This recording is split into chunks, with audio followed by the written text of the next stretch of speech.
Okay, so now after a couple of minutes, all of my media has been added, and I can just click on the back button. That actually will take me back to my media folder. I want to get back to my project, and I'll double click on test video, and now I'm ready to start. And I'll click here. I have to kind of go through those same choices one more time to make sure that everything is right. So now what I can do is I can come over to my media, and I can come down to my test 2018 folder, and I can start putting in some of the media that I have created. So I can just drag it down, and I can put it into either of these.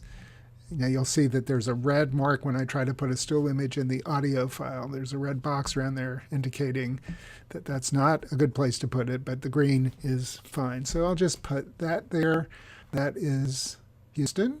And then I'm going to put in San Antonio, and I'll put in Dallas. These are still images. And finally, Austin. And if I want to see what things look like, I can use this little, what's called the scrubber, to go back and forth, or I can come over here and click the play button, and I can see that each of these images stays on the screen for what looks like 5 seconds. This should change at 10, and it does, and then it should change again at 15 seconds, and it does. And if you wanted to shorten this or lengthen it, let's do lengthen first, just click on it and then pull it apart, and you can see how many seconds you want it to remain on the screen. If I decide that I want to shorten it, I can just go in the opposite direction. It's hard to read that, but you can just approximate. One thing I should mention is that there's this little slider down here that lets you expand the view. So if I wanted to change this to just 2 seconds, it's much easier to find 2 seconds when I use this slider controller. Okay, so these are 5 seconds each, and this one is now just 2 seconds. If I want to put in music, I've got this music. I can just select it and then listen to it.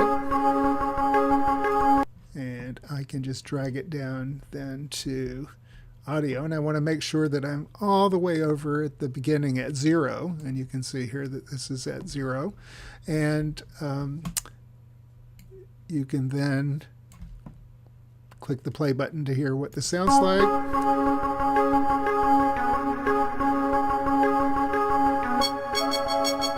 Okay, that's fine. And again, if I wanted to just shorten these up a little bit, I can click on them independently. But what happens is that now I have this blank space. So what if I clicked or I played, it would just show me blank.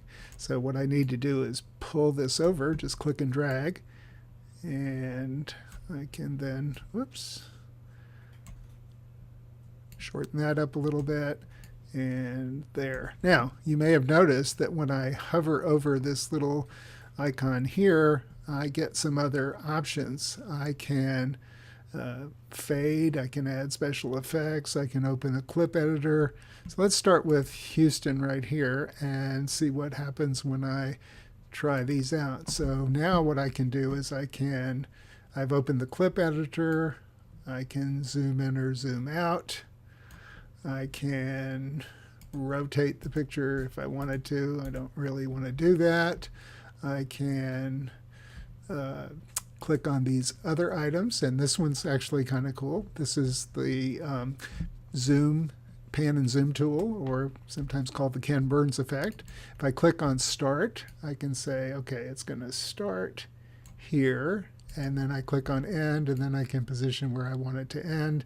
And I can go, let's go that way. That's kind of an interesting effect. And if I want to preview it, I just click play. And I can see that's okay. I also can fade in and fade out this particular item right here, and then click done editing. And now if I want to just see how that looks, I can go back here. And that's kind of cool. So what I could do is I could do the same thing for each one of these. So open the clip editor. It remembers that I'm at this animation pane, and then I'll click on end, and what I'll do is I'll scale this all the way to the end, and then I'm also going to fade this in and out. I'm done, and I'll do that for this next one. Looks like it's a little bit too long, so I'll just do the same thing and go to clip editor. Start is fine, end is going to be all the way there. Fade in and fade out. And so you just have to have some patience when you're working on these, and just go through step by step what you want to do, and fade in, fade out. Done editing, and now when I go back, I'll just preview this.